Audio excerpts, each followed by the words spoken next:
ఎలా ఎలా ప్రారంభమైంది మీ ఆధ్యాత్మిక జీవన ప్రయాణం అవును, అనేది కాస్త మా ప్రేక్షకులు. అది అసాధారణమైనటువంటి గురువు. ఆనాడు ఋషికుడు పిల్లల్ని ఎట్లయితే రామచంద్రులు కూడా వాళ్ళు పాయసం ఇచ్చారు, ఆ రీతిలో జన్మనిచ్చినటువంటి నా గురువులు మొట్టమొదటి కారణం. ఆయన మామూలుగా మనిషి ఉన్నా కూడా అత్యద్భుతమైనటువంటి శక్తులు ఉన్నటువంటి ఆయన నన్ను కంటికి రెప్పలాగా చూసుకుంటూ రావడం ఒక్కటి, అది ఒక్కటే సరిపోదు. నేను ఇప్పుడు మళ్ళా చెప్తా ఉన్నా, గురువు గారి యొక్క కృపే అని అనుకుంటే అది ఒక్కటే చాలదు, మన ప్రయత్నం కూడా కావాలి. మన ప్రయత్నం ఎంతవరకు కావాలంటే ఆయన ఏదైతే నిర్దేశించాడో దాన్ని మనం పట్టుకొని ఉండాలి. పట్టుకొని ఉంటే ఆ పరిస్థితులు నాకు అట్లా అయినాయి. తర్వాత నా స్వ విషయంలో నేను మా తల్లిదండ్రుల చేత పెంచబడలా, అది నా అదృష్టం. ఎందుకంటే మా అక్క కొడుకు, మా అక్క మా అమ్మ ఇద్దరు ఒకే రోజు బిడ్డలను కన్నారు కాబట్టి వీళ్ళిద్దరూ ఒకటిగానే చదివితే బాగుంటుందని మా అక్క ఇంటి దగ్గరికి నన్ను తీసుకెళ్ళిపోయారు. అక్కడ నేను సెటిల్ కాకపోయినా నాకు అరణ్యంలో ఉన్నట్టే ఉంది, మా అక్క వారి ఇంట్లో ఉన్నట్టు లేదు. అంత భయం. నేను తిరిగి వెళ్ళిపోతాను నేను అమ్మా నాన్నకి చెప్తే, లేదు స్వామి చెప్పారు నువ్వు ఇక్కడే ఉండాలని. ఇక్కడ ఉండడం అలాగా భయం. అప్పుడు మా అమ్మ ఒక చిన్న మంత్రం ఇచ్చింది. ఈ మంత్రం ఇప్పటికీ జపిస్తా ఉన్నాను. ఆ రోజు ఇది చెప్తా ఉండు నువ్వు అంతే, అన్నీ ఇంకా ఆమె చూసుకుంటుంది అని. అమ్మ మంత్రమే, ఆ మంత్రం ఇచ్చింది. ఇంకా నాకు వేరే విధి లేదు కాబట్టి, మన ఉపనిషత్తులు చెప్తారు కాకి న్యాయం. స్టీమర్లో కాకి పోతే సముద్రం మధ్యలో పోతే తిరిగి అది అక్కడికే రావాలి, వేరే పోలేదు దానికి. అది ఆశ్రయం తీసుకునే దానికి ఏ ఆధారం లేదు. ఇప్పుడు నాకు కూడా ఇంకే ఆధారం లేదు. అక్కడ ఎవరు నాకు తగువైన, నా మనస్తత్వానికి తగువైనటువంటి వాళ్ళు లేరు. కాబట్టి నేను తప్పనిసరిగా అమ్మని అంటే అమ్మని ఆశ్రయించాను. స్కూల్కి పోయేటప్పుడు ఒక 7-8 కిలోమీటర్లు నడవాలి. నడిచిపోయేటప్పుడు అంతా తలుసుకునేవాడిని, మళ్ళా తిరిగి వచ్చేటప్పుడు అన్నీ తలుసుకునేవాడిని. తర్వాత దాంతో పాటు నేను పెంచబడినటువంటి మా అక్కగారి ఊర్లలో ఒక సాంప్రదాయం ఉంది, అసలు అందరూ తెలుసుకోవాలి. ఇది చిత్తూరు జిల్లాలో ఎస్పెషల్లీ 18 రోజులు మహాభారత యజ్ఞం చేస్తారు వాళ్ళు. ఒక 20 విలేజెస్ కలిసి ఒక చోట ఒక ద్రౌపది అమ్మవారి గుడి కడతారు. ధర్మరాజు ఉంటాడు, కృష్ణుడు ఉంటాడు, పంచపాండవులు ఉంటారు, అక్కడ పోతరాజు అనే శిల కూడా ఉంటుంది. అక్కడ వాళ్ళు యజ్ఞం పూజలు చేస్తూ ఆ 18 రోజులు యజ్ఞం ఎలాగంటే మధ్యాహ్నం 3 గంటల నుంచి 6 గంటల వరకు హరికథ అని, హరికథ దాసు మృదంగాలు అన్ని రకాలైన వాద్యాలతో పాటలు పద్యాలు వచనం ఈ భారతాన్ని చెప్తాడు, రైట్ ఫ్రమ్ భారతం నుంచి. ఇదే రాత్రి మళ్ళా ఎక్కడైతే ఉదయాన్నే ఈ కథ చెప్పాడో ఆ కథనే రాత్రుల్లో నాటకంగా ఆర్టిస్టులు కొంతమంది కుప్పం నుంచి 30-40 మందిని తెచ్చేవాళ్ళు. వాళ్ళు దాంట్లో బాగా ట్రైన్ అయిన వాళ్ళు, వేషాలు వేసుకున్నారు. ధర్మరాజు అంటే ధర్మరాజు, భీముడు ఈ వేషాలతో ఉండేటువంటి ఆ ట్రూప్ వాళ్ళు అద్భుతంగా నాట్యం కూడా వాళ్ళు ఎగిరేవాళ్ళు పాటలు పాడుతూ. ఎంత ఆనందంగా ఉంటుందంటే అది. అట్లా వాళ్ళు నాకేంటంటే నేను ప్రతిరోజు స్కూల్లో ఒక 2 పీరియడ్స్ ముందుగా పర్మిషన్ తీసుకొని పగులు చెప్పేటువంటి హరికథకు మాత్రం తప్పనిసరిగా అటెండ్ అయ్యేవాడిని. అద్భుతమైనటువంటి హరికథ దాసులు ఉండేవాళ్ళు ఆ కాలం. వాళ్ళు ఆ చిన్న హృదయంలో నేను అట్లా భయపడేటువంటి సమయంలో అద్భుతమైనటువంటి బీజాలు నాటారు వాళ్ళు, భక్తి బీజాలు. అది కూడా ఒకటి. దాంతోపాటు ఇంకా భగవంతుడు ఎయిర్ ఫోర్స్ చేర్పించడం. అంటే ఇక్కడ మీ గురువు గారి పేరు కాస్త తెలియజేస్తే బాగుంది. మా గురువు గారు మామూలుగా ఆయన దాదాపు ఒక 150 సంవత్సరాల క్రితం నుంచి ఆయన తల్లి గారు వచ్చేవారు. వచ్చి మా ఊరు దగ్గర ఒక ఒక ఇల్లు ఉండేది. ఆ ఇంటిలో ఆ బ్రాహ్మణంతో స్నేహం చేసి వాళ్ళు ఈ తల్లిదండ్రుల దహన సంస్కారం వాళ్ళకు ఉంటాయి. సంవత్సరానికి ఒకసారి సంవత్సరాది చేయడం కోసం అక్కడ వచ్చేవాళ్ళు. ఆయన ద్వారా అంటే మా దగ్గర ఉన్నటువంటి బ్రాహ్మణోత్తముడు ఆయన ఇంట్లో ఉండి ఈ కార్యక్రమాలు చేసుకునేవాళ్ళు. అంటే వాళ్ళ వాళ్ళ పితృదేవతలకు ఇక్కడ నుంచి వెళ్ళిన వాళ్ళే వాళ్ళు. ఎక్కడున్న వాళ్ళు నెల్లూరు అని తర్వాత తెలిసింది ఎక్కడో రంగనాథ స్వామి గుడికి వాళ్ళ ఆద్యులని తర్వాత తెలుసుకున్నా కానీ ఆధారాలు అయితే లేవు. అట్లా వాళ్ళు ప్రతి సంవత్సరం వచ్చి అది చేసుకొని వెళ్ళిపోయేవాళ్ళు. అట్లా వస్తూ వస్తూ కొద్ది కాలానికి కొంతమంది పరిచయమే అక్కడక్కడ ఒక్కొక్క గ్రామాల్లో, మా గ్రామాల్లో ఒక గ్రామంలో ఒక అశ్వత్థ వృక్షం కింద ఒక పర్ణశాల, అక్కడ ఒక 10 రోజులు ఉండేవాళ్ళు. ఆ 10 రోజులు కూడా భిక్ష ఎత్తుకొని ఉండేవాళ్ళు. 3 ఇళ్లలోనే భిక్ష ఎత్తుకునేవాళ్ళు. ఆ 3 ఇళ్లలో భిక్ష ఆ పూటకే వడ్డీ, ఒక పూట భోంచేసేవాళ్ళు. భోంచేసే టైంలో ఒక ఆయన వచ్చి అందరికి చెప్పేవాడు, స్వామి భోజనానికి పోతా ఉన్నారు, ఎవరు మాట్లాడొద్దు అని. బలంగా అరిసినా కూడా ఆ రోజు ఆయన వాళ్ళు భోజనంలో ఆవు పెట్టేసేవాళ్ళు. ఇట్లా అద్భుతమైనటువంటి శక్తి. ఎవరికైనా కష్టాలు వస్తే ఈ ఆకు ఆ ఆకు, వాళ్ళు చెప్పినారు వీళ్ళు చెప్పినారని తీరేది. వాళ్ళ కష్టాలు మమేకం అయిపోయారు. ఎట్లా అయిపోయారంటే ఇంకా సాక్షాత్ ఈయన మనిషి కాదు భగవంతుడు అనే స్థితికి వచ్చేసారు జనాలు. ఒక 10 విలేజెస్ లో అందరితో కలిసేవాళ్ళు. ఇట్లా ఆయన పేరు తర్వాత తెలిసింది శ్రీకృష్ణ భట్టాచార్య అని. ఆయన ఒడ్డుపల్లిలో స్థిర నివాసం తర్వాత ఏర్పరచుకున్నారు. ఒక భక్తుడు వచ్చి ఒకసారి గట్టిగా పాదాలు పట్టుకొని, స్వామి మీరు రోజు భిక్ష ఎత్తేది నాకు భరించలేను, నేను చచ్చిపోతాను మీరు కానీ ఆ పని చేస్తే, నేను రోజు ఇస్తా. ఆయన భూస్వామి మంచి భక్తుడు, గట్టిగా పట్టుకునేటప్పటికి ఒప్పుకునేసాడు. ఆయన రోజు బత్యం పంపేది. ఆ రోజుకే మళ్ళీ నెక్స్ట్ రోజుకు మళ్ళీ ఫ్రెష్ గా రావాలా. అట్లా ఆయన ఉన్నంత వరకు ఇచ్చాడు ఆయన. అదే ఇప్పుడు ఒక పెద్ద మహాక్షేత్రం అయింది, జనార్దన క్షేత్రం అని. ఇప్పుడు దానికి మనమే ఫౌండరు, ట్రస్ట్ ఏర్పరిచి దాన్ని ఒక సాంప్రదాయబద్ధకంగా ఏదో చేస్తా ఉన్నారు పోతా ఉన్నారు అని కాకుండా దీనికి ఒక దశ నిర్దేశం ఏర్పరిచి దానికి ఒక సిస్టమ్ జరిగిపోతా ఉంది ఆనందంగా. అద్భుతంగా ఎంతో మంది వచ్చి వాళ్ళు ప్రదక్షిణ చేస్తే వాళ్ళ కోరికలు తీరిపోతా ఉన్నాయి. స్వామి చెప్పేవాడు, ఇంట్లో ఆయన 4 అంతస్తులు ఇది కట్టారు, లోపల ఆయన ఉండేదానికి తనీగా కట్టుకొని అక్కడ ఒక అశ్వత్థ వృక్షం ఉంది. అక్కడ ఆయన మాత్రం ధ్యానం, ఆయన ఏం చేస్తారో తెలియదు, బయట అందరికీ చెప్పేవాళ్ళు, అమ్మ 11 చుట్లు ప్రదక్షిణ చేసి మీ కోరికలు చెప్పుకోండి, అశ్వత్థ స్వామి మిమ్మల్ని రక్షిస్తాడు అని. ఈయన చెప్పిన దాని వల్ల అవుతాయి, అశ్వత్థ వృక్షాలు ఎక్కడ ఉన్నాయి, కానీ అది ఆ శక్తి అక్కడ నిక్షేపం అయింది. ఇప్పుడు చాలా మంది చాలా కోరికలు తీరాయి, చాలా అద్భుతంగా జరుగుతా ఉంది. మనం చూడొచ్చు చిత్తూరుకు ఒక 15 కిలోమీటర్స్ తో. అంటే అక్కడ గురు సాంగత్యం మీకు అట్లా కలిగింది. అది ఆయన మహిమ వల్ల. మీరు చెప్తే నమ్మతారో నమ్మరో గాని ఎక్కడ పోయినా మహాత్ముడు నాకు ఆటోమేటిక్ గా కలిసేవారు. మహాత్ములు వాళ్ళు ఎవరో చెప్పి ఉన్నట్టుగా.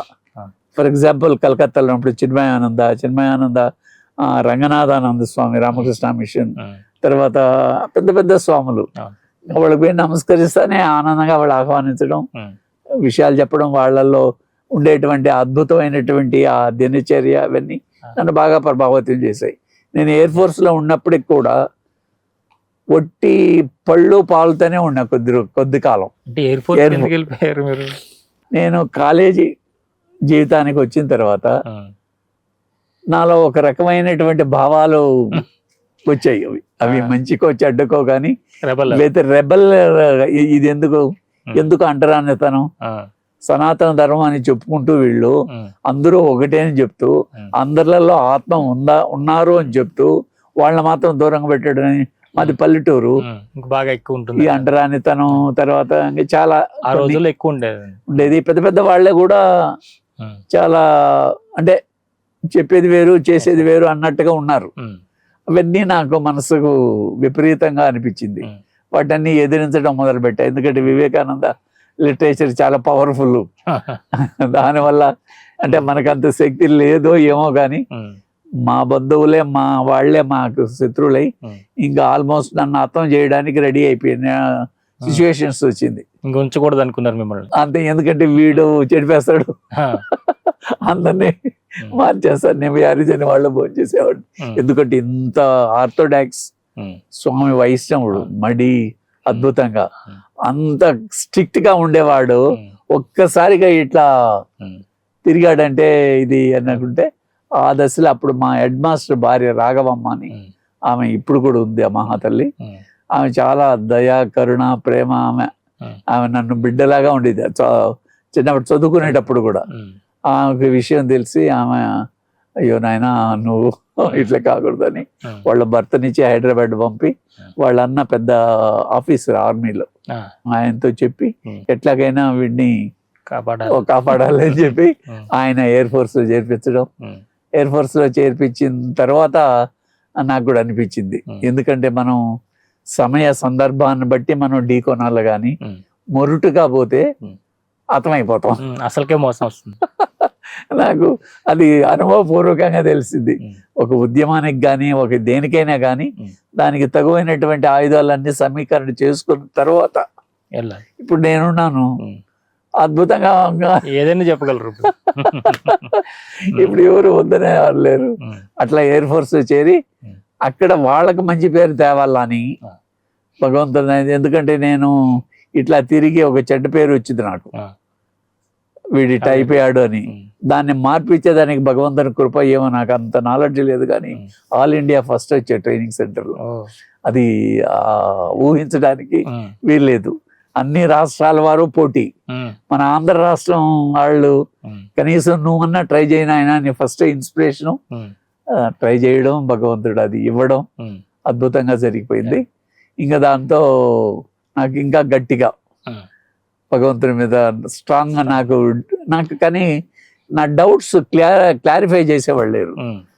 నేను పెరిగిన పరిస్థితుల్లో నాకున్నటువంటి అక్కడ ఆధ్యాత్మికంగా ఈ దైవత్వాన్ని గురించి విపులీకరించేటువంటి సైంటిఫిక్ గా మనలో ఒక శక్తి నడిపిస్తుందని తెలుసు, కానీ అది ఏంటి ఎట్లాగా నాకు అరే దేవుడైనా కూడా ఏముంది, వాళ్ళని ఇంట పేదవాళ్ళు ఇట షావుకారులు, ఎందుకు ఆయనకి ఇంత డిఫరెన్స్, ఇంత బాధపడతా ఉంటే ఆయన కరుణామయుడు అంటారే, మరి ఆయన ఎందుకు దయలేదు అనేటువంటి కొన్ని ప్రశ్నలు ఎంతమంది ఏం చెప్పినా నా మనసుకు అతుక్కోవాలి. అప్పుడు నేను ఢిల్లీలో వర్క్ చేసినప్పుడు ఎయిర్ ఫోర్స్ లో ఎయిర్ హెడ్ క్వార్టర్స్ లో పనిచేశా, మంచి పోస్టింగ్ అది. అక్కడ ఉన్నప్పుడు రామకృష్ణ మిషన్ ఎక్కడ నేను ఎత్తుక్కుంటా, ఎక్కడ పోయినా వాళ్ళు ఎవరో చెప్తారు తాగుబోతుగా ఉండడు, సారాయి కొట్లు ఎక్కడున్నా ఎత్తుక్కుంటాడంట. అట్లా ఇప్పుడు నేను ఎక్కడ పోయినా ఆధ్యాత్మిక సెంటర్స్ ఎక్కడ అని చూస్తా, రామకృష్ణ పరమహంస వాళ్ళది నాకు బాగా చిన్నప్పటి నుంచి ఇష్టం కాబట్టి పోయేవాడిని. అప్పుడు స్వామి రంగనాథానంద 7 days ఆయన ఆధ్యాత్మిక ఉపన్యాసాలు ఇచ్చేవారు. అప్పుడు 74 ఆ ప్రాంతంలో. అప్పుడు ఆయన చెప్పాడు, నాయన మీకు ఈ డౌట్స్ ఇవన్నీ పోవాలంటే ఎంతమంది ఏం చెప్పినా ఉపనిషత్ జ్ఞానం, అది కూడా శ్రోత్రియ బ్రహ్మనిష్ఠుడు ద్వారా వినాల. నువ్వేదో చదువుకొని ఏదో పుస్తకాలు చదివేసానంటే అది కాదు. అట్లాంటి గురువు ద్వారా నువ్వు వింటే నీకు టోటల్గా జ్ఞానం అనేది కలుగుతుందని చెప్పడం. నేను నాకెట్ట దొరుకుతారు, చేసేది ఎయిర్ ఫోర్స్ వదలలేను, ఎందుకంటే వదలలేని స్థితిలో ఉన్నాను, అంత వైరాగ్యమూ లేదు. వదిలి హిమాలయాలకు వెళ్ళిపోయి అంత వైరాగ్యం లేదు. అమ్మ ఉంది, నాకు అమ్మ అంటే మహాప్రాణం, ఆమెకు పోషణ కావాలి కదా, నెల నేను పంపించాలా అనేటువంటి స్థితిలో ఉన్నాం అప్పుడు. కానీ ఆ మహాత్ముడు గురుదేవుల కృప అనుకుంటాను. ఒకసారి సాయంత్రం నేను ఒక ఎయిర్ ఫోర్స్ లో ఉన్నప్పుడు సాయంత్రం ఒక క్యాంటీన్ లో టీ తాగుతా ఉన్నాం నేను మా ఫ్రెండ్స్. ఒక బ్రహ్మచారి వేషంలో ఒక ప్యాంప్లెట్ ఇచ్చాడు. ఇస్తే రేపటి నుంచి ఉపన్యాసం ఉంది, స్వామి చిన్మయానంద ఉపన్యాసం, విశ్వభారతి అదేదో ఉంది రాజా, చాలా చాలా ఫేమస్ అది. అక్కడ ఆయన ఉపన్యాసాలు ఉన్నాయి, తర్వాత క్లాసులు కూడా స్టార్ట్ అవుతాయి, భగవద్గీత ఉపనిషత్తు క్లాసులు ఆయన వచ్చి ప్రారంభం చేస్తాడు అని ప్యాంప్లెట్ ఇచ్చాడు. ఇంకా నాకు ఆనందానికి అవతలేవు. నాకు ఉపనిషత్తు క్లాసులో అందులో వాళ్ళు ట్రైన్ అయిన వాళ్ళు, మీకు తెలిసినా తెలియదో నాకు తెలియదు, కానీ చిన్మయానంద విశ్వ హిందూ పరిషత్తును స్థాపించిన మహానుభావుడు, ఫస్ట్ ఎంపీ సన్యాసిగా ఎంటర్ అయినటువంటి మహానుభావుడు పార్లమెంట్లో. ఆయన సాందీపని సాధనాలయాన్ని ఒక పెద్ద ఇన్స్టిట్యూట్ పెట్టాడు బాంబేలో. ఎందుకంటే సనాతన ధర్మం అంతా ఏదో నానుడి వీడు వాడు చెప్పడం, ఒక దానికి ఒక స్థిరత్వం లేదు, ఒక చక్కటి వ్యవస్థ లేదు. ఇప్పుడు వాడు చెప్పినట్టు వాడు చెప్పుకోవడం, అస్సలు మర్చిపోతా ఉన్నారు సనాతన ధర్మాన్ని. ఆయన ఓవరాల్ గా థింక్ చేసి సాందీపని సాధనాలని ఒక ఇన్స్టిట్యూట్ పెట్టి ఒక 100 మంది ఒక గ్రాడ్యుయేట్స్ని, ఆ. అది కూడా బిఎస్సి గ్రాడ్యుయేట్స్ని, వాళ్ళని తీసుకొని 4 ఏళ్ళు కఠినమైన శిక్షణ. 4 ఏళ్లలో వాళ్లకు సాంస్క్రిట్, ఉపనిషత్తులు, భగవద్గీత అన్ని ఒక సిస్టమేటిక్ గా పాస్ అయిన వాళ్ళని ఇంకా అక్కడక్కడ పోస్ట్ చేసేవాడు. ఢిల్లీలో ఒక ఆయన పోస్ట్ చేశాడు. నా అదృష్టం కొద్ది ఆయన కాళహస్తి నుంచి వచ్చిన ఆయన అద్భుతమైన భక్తుడు అసలు. ఆ భక్తి లేని ఇక్కడ అన్నీ అంత ఫౌండేషన్ భక్తి లేని వాళ్ళు వేదాంతాన్ని కూడా అంత చక్కగా జీర్ణించుకోలేరు. ఇది ఫస్ట్ భక్తి ఫౌండేషన్ ఉండాలి. ఆయన రావడం, ఉపనిషత్తులు చెప్పడం, ఇంకా ఆ క్లారిటీ రావడం, తర్వాత ఇంకా హిమాలయాస్ లో ఇంకా ఎక్కడ పోయినా, కలకత్తాలో వెళ్ళినప్పుడు బేలూరు మటుకు వెళ్ళడం, నాకు అవకాశాన్ని ఆడ కూడా పోస్టింగ్ ఎట్టించాడు భగవంతుడు అంటే, IOL అని ఇండియన్ ఆక్సిజన్ లిమిటెడ్ అని ఒక ప్రైవేట్ సంస్థకు డెప్యుటేషన్ పంపారు ఎయిర్ ఫోర్స్ వాళ్ళని. ఆ డెప్యుటేషన్ నేను ఒకడిని.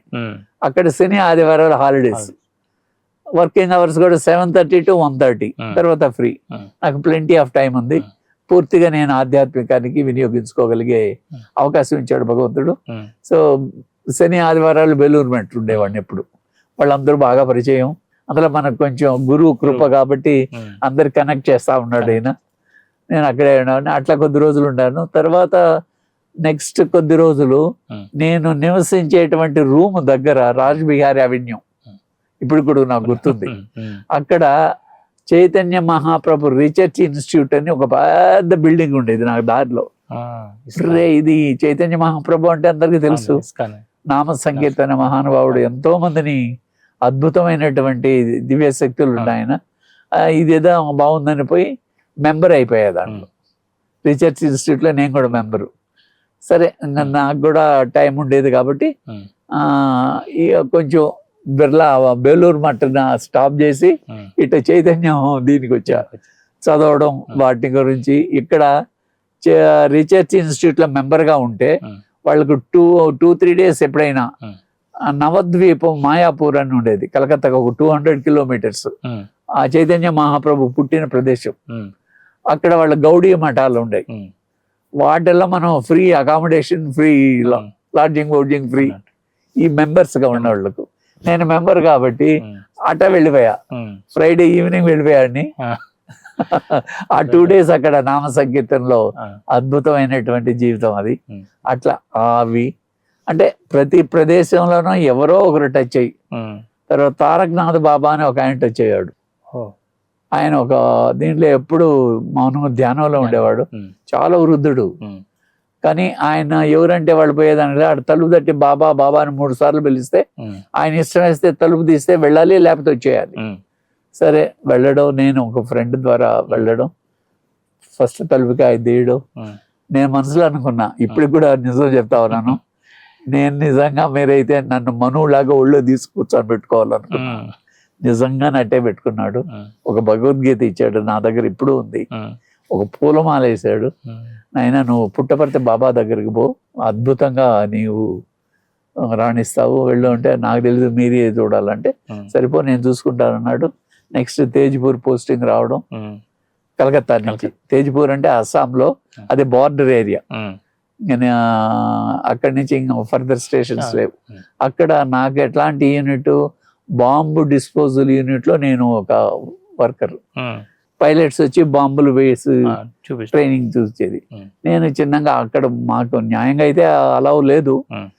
ఇట్లా మనం అదే కృప ఉంది కాబట్టి వాళ్ళని అడుక్కొని నేను వెళ్ళి అక్కడికి. పురోహిత్ అని, పిఎన్ పురోహిత్ అని నాకు ఒక అసిస్టెంట్, తమ్ముళ్ళలాగా శిష్యుడు అన్ని. నేనంటే ప్రాణం అతనికి. అతను టెక్నీషియన్. సో ఇంకా అతనితో నేను కలిసి వెళ్ళడం, హిమాలయాల్లో తిరగడం. అద్భుతంగా అక్కడ మహాత్ములు ఎంతో మంది చూడగానే మాట్లాడలేదు. ఎందుకంటే నాకు మైండ్ లో ఒకటి ఉండేది చిన్నప్పుడు, ఒక యోగి ఆత్మకథ అని ఒక బుక్ ఉంది. అది ఆధ్యాత్మికలో నంబర్ 1.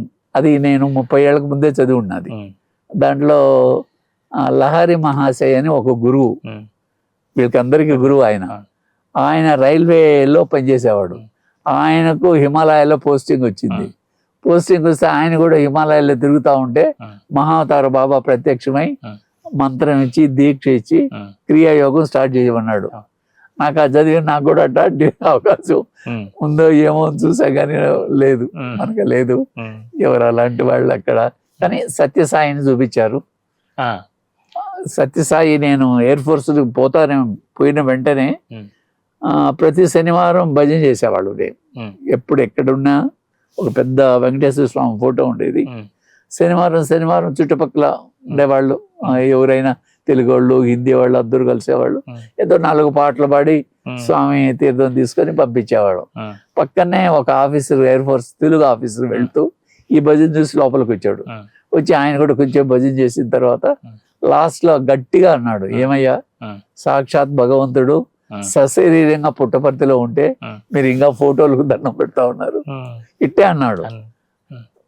నేను కూడా అన్న మాటకి మాట, కాకి పిల్ల కాకి ముందు మీ గురువు మీకు ఎక్కువగా ఉండొచ్చు, నేనేం కాదనడం లేదు. అంటే నీకు తెలియదు అయ్యా, నేను కూడా అంటే అన్నోడ్నే.